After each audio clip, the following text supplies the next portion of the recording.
আসে এবছর আর পানি আসে নাই নাকি 2-1 বছর আর পানি আসতেছে না। টিনের চালে বৃষ্টি পড়তেছে।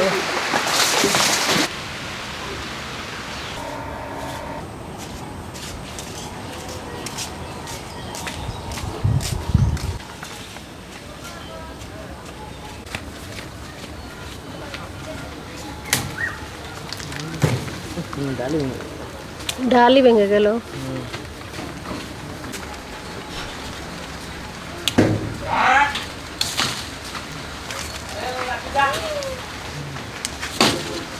কতগুলো?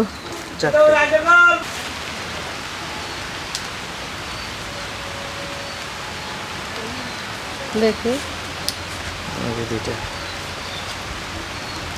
6টা হবে।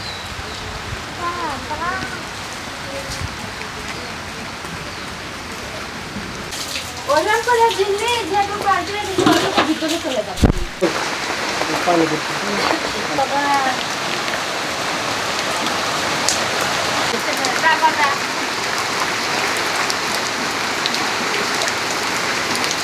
ওখানে গেল করে গাড়ি ভেঙে সবগুলো গাছে দাঁড়িয়ে আছে। ওগুলো তো খালা দিয়ে দিতে হবে। ঝুম বৃষ্টি আর সেই সাথে এখন আমরা খাবার খাচ্ছি খিচুড়ি।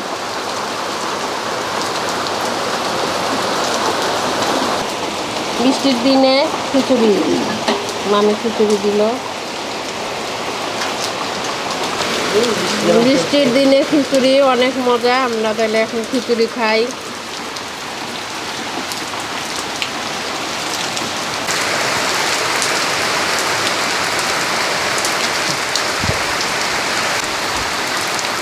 অনেক বৃষ্টি শুরু হয়েছে।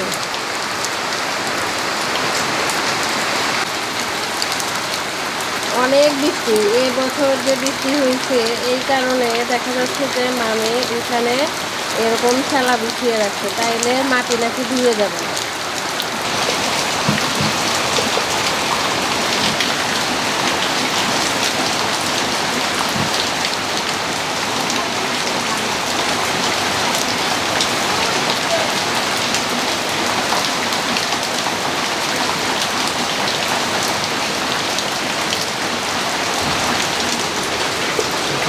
বৃষ্টির পানি আমরা সজনা পারছি, তারপরে খাওয়া দাওয়া করে যাব পোল্লা গাছ তুলতে। পোল্লা গাছে পোল্লা পারবো। ও এই যে সজিনা, এতগুলো সজিনা আমি নিব না মামি। এখানে রান্না করছে কুমড়ো পটল দিয়ে কি যেন মাছ, এখানে কুমড়ো দিয়ে রান্না করছে তেলাপিয়া মাছ। তেলাপিয়া মাছ আর ওটা কি মাছ জানি না, যাই হোক এগুলো দিয়ে আমরা খাবো এখন।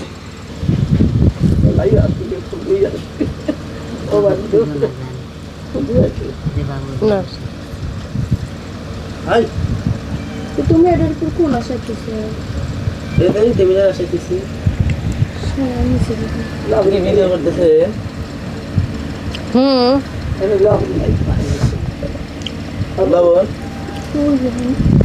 লবণ অনেক মজা হয়েছে। রবিলের বউ রান্না করছে।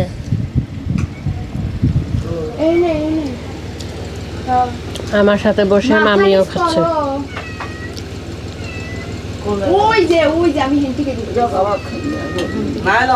মামি ওইখানে তিল ঘষতেছে খাওয়া দাওয়ার পরে। আমি এখানে এসে খিচুড়ি খাইলাম, তারপরে আবার ভাত খাইলাম। ধুন্দল পারবো, পেরে নিয়ে চলে যাব বাসায়।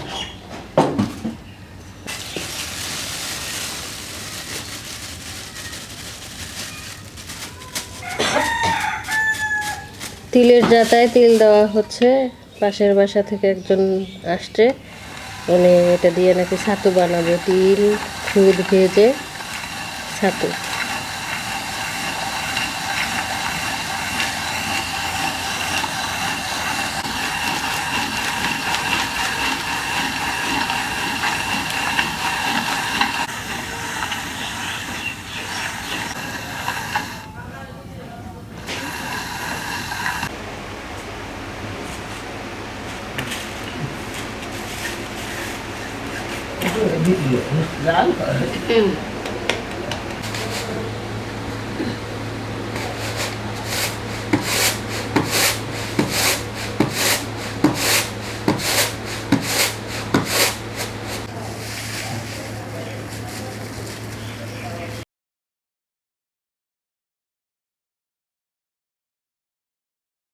চলে আসছি আমরা খেতে খেতে এসে এখন ধুন্দুল পারবো।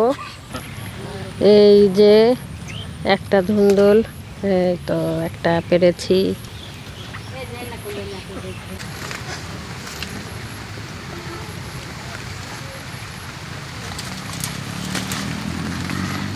মামি একটা পারছে। অনেক বৃষ্টি নেমে পড়ছে, তখন একবার আসার পরে নামছে, এখন আবার নামতেছে। তো ধুন্দুল আর একটা পারবো, পেরে নিয়ে চলে যাব। আর প্রতি বছর এখানে পানি আসে, এবছর আর পানি আসে নাই, নাকি 2-1 বছর আর পানি আসতেছে না।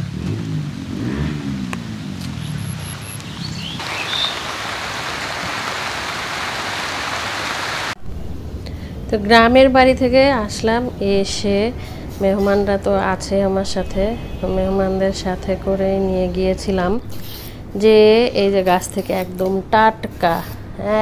টাটকা ধুন্দুল পেরে নিয়ে আসছি। নিয়ে এসে এখন রান্না করতেছি। আজকে আর সজনে রান্না করব না, সজনে দেখা যাচ্ছে যে আমি অল্পই নিয়ে আসছি, তো এটা রান্না করব না এখন। ধুন্দুলগুলো দেখতেই পাচ্ছেন কত কচি একদম। তো এগুলো কেটে নিচ্ছি সুন্দর করে, রান্না করব আজকে ছোট মাছ, একদম ছোট ছোট মাছ নিয়েছিলাম, সেই ছোট মাছ আর আপনার বাটা মাছ। আজকে তো অনেক রান্না, একটা একটা করে আমি রান্না শেষ করতেছি। তো আমার মধ্যে ছোট মাছ তো আমি সকালে মামি সহকারে কেটে নিচ্ছি, আর বাটা মাছ সেদিন আপনার ভাইয়া নিয়ে আসছিল। তো মামি একটু কাজে যাচ্ছে, এগিয়ে দিতে যাচ্ছে। তো এর মধ্যে মাছগুলো ধুয়ে নিছি, ধুয়ে সুন্দর করে বেছে পরিষ্কার করে নিছি, খুব ভালো করে ধুয়ে নিছি। এটা চাপিলার পোনা। তো এখন এটা আমি রান্না করব বাটা মাছ দিয়ে, আর চাপিলার পোনাটা রান্না করব পেঁয়াজ দিয়ে, কারণ এরকম ছোট ছোট মাছ পেঁয়াজ দিয়ে রান্না করলে খুব ভালো লাগে। আর এখানে ছিল হলুদের গুঁড়ো, ধনিয়ার গুঁড়ো, মরিচের গুঁড়ো আর সেই সাথে লবণ, খুব সুন্দর করে মাখিয়ে নিচ্ছি। এই হাতে মাখানো মশলা মানে যেটা দিয়ে সবজিগুলো একটু বেশি চটকালে বেশি ভালো লাগে। সেই সাথে দিয়ে দিয়েছি রসুন বাটার, পেঁয়াজ বাটার মধ্যে আমার হয়ে গেছে, তেলও দিয়ে দিয়েছি। এখন মাছগুলো উপর দিয়ে দিচ্ছি। আপনারা চাইলে সুন্দর করে ভেজে দিতে পারেন, তো আপনার ভাইয়া এরকম একটু কাঁচা মাছ পছন্দ করে, এই জন্য সেটাই রান্না করছি। আর এর মধ্যে ডাল বসিয়ে দিয়েছি, ডালটা সিদ্ধ হয়ে গেছে, বাগার দিয়ে দিতে হবে। তো এক পাশে আমার সেই ছোট মাছ, এক পাশে ডাল হচ্ছে। এর মধ্যে খালা একটু মুরগি কেটে দিচ্ছে, বাসায় যেহেতু মেহমান আছে। একটু বাহির দেখে আসলাম, দেখে আসার পরে এখন ছোট মাছটা মাখিয়ে দিব। আমি যে আগে যে মাছটা মাখালাম ঠিক ওইভাবে, কিন্তু এখানে শুধু পেঁয়াজ দিয়ে রান্না করব। এটা আমার আম্মু রান্না করতে অনেক মজা হইতো, এখন খুব মিস করি আম্মুর রান্না, তো আমি পারি না। এখানে ওই রকমই ধনিয়ার গুঁড়ো, হলুদের গুঁড়ো, মরিচের গুঁড়ো দিয়ে দিয়েছি, একটু সামান্য একটু রসুন বাটা, সেই সাথে বেশি করে পেঁয়াজ, তেল, মরিচ, অনেক একটু ঝাল ঝাল হইলে খুব মজা লাগে। হাতে মাখিয়ে নিচ্ছি। এর মধ্যে ছোট মাছগুলো আমি দিয়ে দিছি, দিয়ে এখন দেখেন এই রান্নাটা হয়ে গেছে, এটা নামিয়ে ফেলবো আর ছোট মাছটা দিয়ে দিব।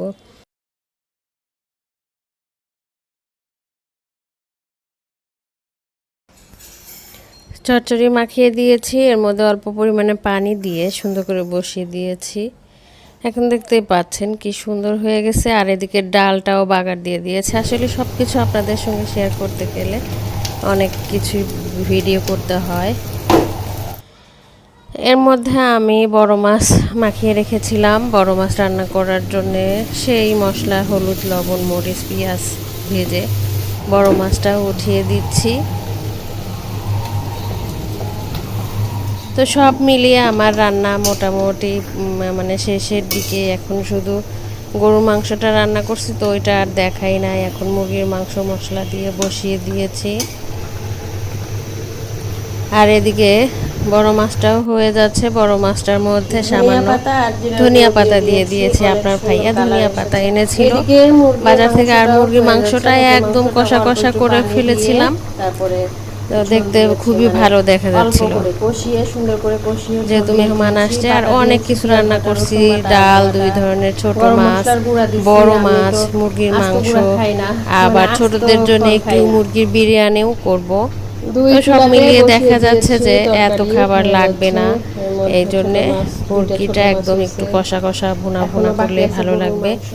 এর মধ্যে আমি বিরিয়ানি বসিয়ে দিয়েছি, বিরিয়ানির জন্য বেশ অনেকটুকু বেরেস্তা করে নিচ্ছি, পেঁয়াজের বেরেস্তা। আর মুরগির মাংস রান্নাটা আর দেখালাম না। কাজু বাদাম, পেস্তা বাদাম, কিশমিশ বেটে, মরিচ বেটে বেশি করে পেঁয়াজ দিয়ে আমি মুরগির মাংসটা রান্না করে নিছি। সাথে টক দই দিছি, দুধ দিছি, তো মরিচ দিছি। এখানে আমি ধুয়ে নিয়েছি চাল ধুয়ে নিয়ে এখন দিয়ে দিচ্ছি। আর আমার এখানে ভিডিও করতেছে আমার ছোট মেয়ে তো আমাকে ভিডিও করে দিচ্ছে, ও অনেক সাহায্য করে। আমি যখন একা একা না পারি তখন ও আমাকে অনেক সাহায্য করে। তো বিরিয়ানিটা খুব সুন্দর হয়ে গেছে, দেখতেই পাচ্ছেন মাখো মাখো হয়ে গেছে। এখন আমি পানি দিয়ে দিলাম।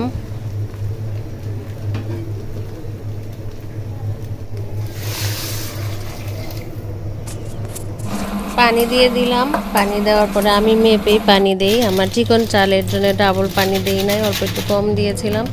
সেই সাথে মুরগির মাংসটাও ঢেলে দিলাম, আর সাথে বিরিয়ানি মশলাটাও দিয়ে দিলাম। তো সব মিলিয়ে দেখা যাচ্ছে যে আমার বিরিয়ানিটা এখন হয়ে যাবে। এখন আমি এই যে বেরেস্তা যে করে রেখেছিলাম সেই বেরেস্তাটা উপরে ছিটিয়ে দিছি। তো দেখতেই পাচ্ছেন আমার চিকন চালের, বাসমতি চাল না, চিকন যে পোলার চাল আছে সেটাই দিয়ে রান্না করেছি। এই তো সব রান্না কমপ্লিট। গরুর মাংসটা এখনও হয় নাই, প্রেসার কুকারের মধ্যে আছে। দুপুর হয়ে গেছে, এর মধ্যে ইলেকট্রিসিটি চলে গেল, অন্ধকার হয়ে গেছে। তো তোয়া গোসল করে নিচ্ছে, দুলাভাই খেতে বসছে, আপনার ভাইয়া খেতে বসছে, ওইদিকে ফরিদুল খেতে বসছে।